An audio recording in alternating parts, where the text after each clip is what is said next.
Okay, guys, this is going to be the topic for our class of today.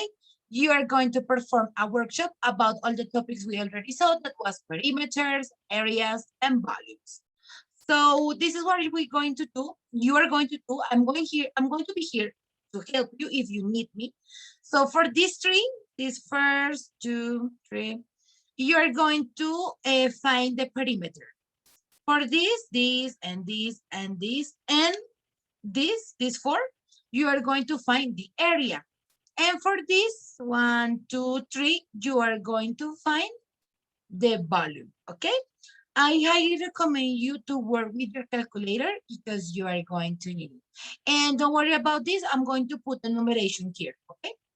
So, okay, that will be all. So thank you very much for your attention. You're being so kind. Remember to follow me at all my social media. And don't forget to subscribe. So see you in another video. Bye-bye.